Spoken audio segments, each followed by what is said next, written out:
Neil Rackham, creator, author of Spin Selling. You say that entrepreneurs are basically bad at selling. Why? The fundamental reason is an entrepreneur, almost by definition, has a deep enthusiasm for what they do. After all, it's usually the company is their creation and the products often are their own creation. And one of the things we know about selling, and we've known for nearly 40 years, is that the best selling isn't at all about your products and what you can offer. It's very much about the customers and their need. And entrepreneurs very often swamp the customer. After all, since the 1970s, research has shown that in a sales call, the more time the customer talks, the higher probability that the call will succeed. In my experience, entrepreneurs can't help themselves. When they get in front of a customer, they want to tell the customer the story. It can be a very compelling story. It just doesn't cause the customer to buy as well as if they focused on the customer, listened to what the customer's needs were, and worked from there. So you're basically saying they don't listen. I think many of them would challenge that. They'd say, oh, but I do listen. But the reality is they're listening very selectively. They're listening for how can I get in and start talking about what I can offer. When you study highly effective salespeople, one of the things you find is that highly effective salespeople talk about solutions, talk about what they could offer very late in the sales process. Less effective people can't wait to start talking about what they can do. And of course, entrepreneurs are impatient people. And often they'll jump in too quickly and start talking about answers. And the customer who's listening there doesn't link that answer to their needs, because customers have to start with what they need and then move to what fulfills that need. They don't like starting with a product and trying to work backwards. And too many entrepreneurs say, we have this great thing, do you need it? And the answer they often get is, it is a great thing, but we don't need it. And they have that passion and commitment to a product or service, and that's basically what they're trying to push. I don't want to in any way suggest that passion is a bad thing. Controlled passion is what's such a good thing. And when it gets in the way of listening to the customer, focusing on the customer and the customer's need, that's when it hurts. What would be your advice then, that they should bring in a sales team? I think what often happens is the entrepreneur tries to do too much of the selling themselves. And when you look at successful entrepreneurs, there comes a point fairly early on when it's other people who are going out and generating customer business.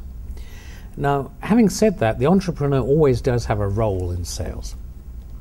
The more complex the sale, the more the senior person in the organization has to be there representing the organization and what it will offer. But the fundamentals of selling are often best left to someone else. At the core of Spin Selling is that you should listen to the customer and add value wherever you can. How is selling changing nowadays, particularly at a time of recession? Well, let's look specifically at how selling is changing, and then what the recession has added on top of that in terms of complexity. One of the ways in which selling is changing is the average customer no longer exists. What's happening is customers either want cheap, convenient, easy to do business with answers, or they want in-depth help. Now, the problem with in-depth help is it used to be that customers were fairly satisfied if you gave them a little bit of help, because you were only charging them a little bit higher margin, and that model seemed to work for a long time. But what's happening is competitors who are really smart, and this has been exaggerated by the recession, say, hey, the mousetrap is no longer enough to bring us business. Yes, we have produced a better mousetrap, but we've got 16 or 18 competitors who've also got a mousetrap. So what we have to do is create more value. And we create more value by adding to the mousetrap in terms of advice, in terms of customization, in terms of helping customers analyze their problems. And all of those things are costly and they take time. And what the winners are doing more and more is they're over-resourcing the opportunities they want to win. And that's put the bar up for everybody else. So it means that you can't half be in the consultative selling business because competitors are out-resourcing you. And one of the things which has become a major problem today, and the recession has made it even worse because the smart companies know what they're doing, is that the skill in selling is more about picking which opportunities to over-resource than almost anything else. That's become a major issue today. What's the impact of the recession on selling? Are we seeing companies downsizing their sales teams? Well, it's not a cutback as much as a realignment of their resources. See, one of the things that happens, I will guarantee you that as you and I sit here talking, all around us are salespeople out with customers, and the salespeople are worried. They're anxious. They're saying, I haven't got my pipeline of business at the moment. And so what do? They try and knock on more doors. They open up more opportunities. And what's happening is they're half selling to twice as many opportunities. The smart players say, which opportunities do we really want? Which ones will we win? Let's put twice the resources into those. So it's all about focus. Phil Kotler has a nice way of saying it. He says, he quotes what he claims is a genuine Chinese proverb, that if you chase two monkeys, both will escape. And I think that's what's happening right now. In the recession, a lot of people are chasing two monkeys. You mentioned Phil Kotler. You wrote an article with him in the Harvard Business Review a few years ago that looked at the two sides, marketing and sales, and saw that basically they were dysfunctional in many instances. Yes, in fact, we called the article Ending the War Between Sales and Marketing. When you think about it, that's a bizarre thing. Because sales and marketing are the two functions that drive revenue. You have only two revenue-generating functions. And you'd expect they'd work fairly closely together. One of the things we found was over 70% of CEOs are dissatisfied with how their sales and marketing operations are working together. And there are reasons for that. One reason is they're different animals. Generally, a marketing person comes with an MBA, has formally learnt marketing and marketing tools and marketing techniques, tends to be more intellectual, more cerebral. The salesperson is still, in many areas, a fairly seat-of-the-pants individual. They often haven't had any great education or training. Their skill is working with individual customers. They're not good at data. They're not analytical. And when these two come together, they're very, very different animals, and they sometimes just don't communicate. There's plenty of room for conflict between the two sides. Yes, particularly, of course, what often happens is they're competing for the same budget. So the head of sales will say, look, for this marketing campaign that you want to put on, we could get 10 extra salespeople out on the street. Now, here's one of the other dilemmas. Marketing may be much more strategic, but in becoming more strategic, it's become less measurable. So I can tell you, if I put 10 more salespeople on the street, almost exactly what I'll expect in terms of increased revenue. Marketing has great difficulty in explaining what will come out of a marketing campaign that will be the equivalent of that. But in a recession, you're likely to see companies cut back on marketing teams rather than their sales teams. Yes, companies are shedding marketeers. In fact, in the US at the moment, it's not just junior marketing people who are going. The tenure of a chief marketing officer is something like 16 months at the moment on average. So there's a lot of turnover of marketing people. And also there's a great oversupply of marketing people. You know, in the United States, there are 1,400 graduate level marketing programs in US universities and business schools. There's 40 sales programs, from which you might think that there's 1,400 marketing jobs for every sales job, but not at all true. So what's happened is marketing is not standing up too well to the hard times, and there's a lot of marketing people out there just looking for opportunity. Many of them, this is the good news, are moving into sales. And if I were looking at the sales of tomorrow and what skills you need, I think a marketing background is an excellent, fundamental qualification for getting into the sales area. Are there areas of that HBR article that you'd like to update, or is the diagnostic tool still relevant today? Yes, in that article we were mostly concerned with getting a dialogue between sales and marketing. So we put together a questionnaire to allow people to assess how integrated sales and marketing was in their companies. And that's been very widely used.